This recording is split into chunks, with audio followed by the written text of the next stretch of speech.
মাত্র দুটো ব্রেড দিয়েই বানিয়ে নিয়েছি এতগুলো পাকোড়া। আর দেখো সামান্য কিছু উপকরণ তার সাথে মিশিয়েছি। আর এই মুচমুচে সুন্দর পাকোড়াগুলো কিন্তু খেতে অসাধারণ হয়েছিল। তো প্রথমেই তার জন্য আমি এখানে দুটো ব্রেড নিয়ে নিয়েছি, যেটা আমি জলের মধ্যে ভিজিয়ে দিয়েছি। আর এটা খুব বেশিক্ষণ ভেজানো যাবে না, অল্প একটু সময় ভিজিয়ে নিয়ে তুলে নিতে হবে। আর তারপরে হাত দিয়ে চেপে চেপে জলটা বার করে দিতে হবে। তো দেখো সেটাই আমি করে নিচ্ছি। এখানে হাত দিয়ে আমি চেপে জলটা বার করে নিলাম। আর তারপরে এটা শুকনো মতো হয়ে আসলে আমি একটা পাত্রের মধ্যে নিয়ে নিলাম। আর দেখো আগে থেকে আমি এখানে কিছু পেঁয়াজ কেটে রেখেছিলাম, যেগুলো আমি দিয়ে দিয়েছি। এখানে আমি লম্বা মতো সাইজের পেঁয়াজ কেটে নিয়েছি। আর তারপরে কিছু ক্যাপসিকামও কেটে নিয়েছিলাম, যেগুলো আমি একদমই কুচি কুচি করে নিয়েছি, যেটা দিলে ফ্লেভারটা একটু সুন্দর হবে। আর তার সাথে দিয়ে দিলাম একটা কাঁচা লঙ্কা, কারণ এখানে আমি গুঁড়ো লঙ্কাটা ইউজ করব, ওই জন্য একটা কাঁচা লঙ্কা দিয়েছি আমি এখানে। তারপরে পরিমাণ মতো লবণ দিয়ে দিলাম উপর থেকে। আর আমি এখানে কিন্তু ছোট সাইজের দুটো পেঁয়াজ নিয়েছি। তো তারপরে দেখো এখানে আমি 1 চামচের মতো হলুদের গুঁড়ো দিয়ে দিলাম। আর তারপরে দিয়ে দেব 1 চামচের মতো গুঁড়ো লঙ্কা। লঙ্কাটা স্বাদ অনুসারে তোমরা দিতে পারো। তারপরে এখানে জিরের গুঁড়ো দিয়ে দিলাম। আর অল্প পরিমাণ মরিচের গুঁড়োও আমি এখানে অ্যাড করে দিলাম। দিয়ে এটাকে আমি খুব ভালোভাবে হাত দিয়ে মাখিয়ে নেব। আর এখানে কিন্তু কোনো প্রকার জল ইউজ করা যাবে না।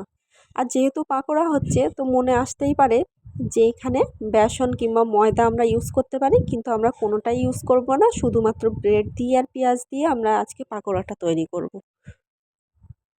আর এটা কিন্তু খুব সহজেই তৈরি হয়ে যাবে, বেশিক্ষণ টাইমও লাগবে না। তো তারপরে হাত দিয়ে আমি এটাকে খুব সুন্দর করে ভালো করে মাখিয়ে নিলাম।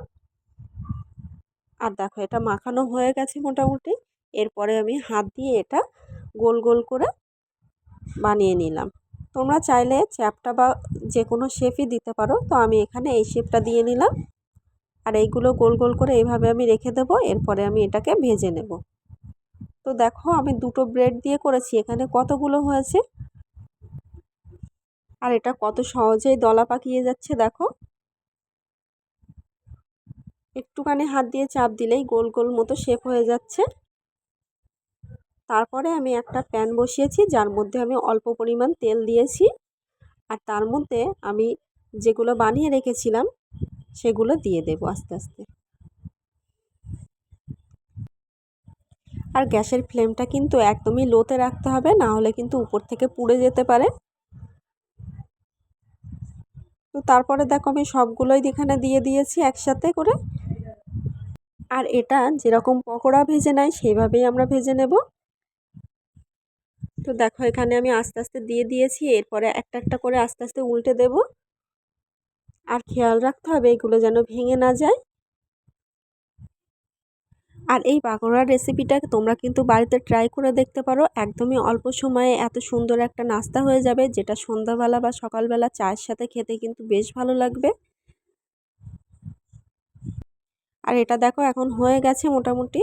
তো আমি এটাকে তুলে নিচ্ছি। এরকম সোনালী বর্ণের হয়ে আসলে এটাকে তুলে নিতে হবে।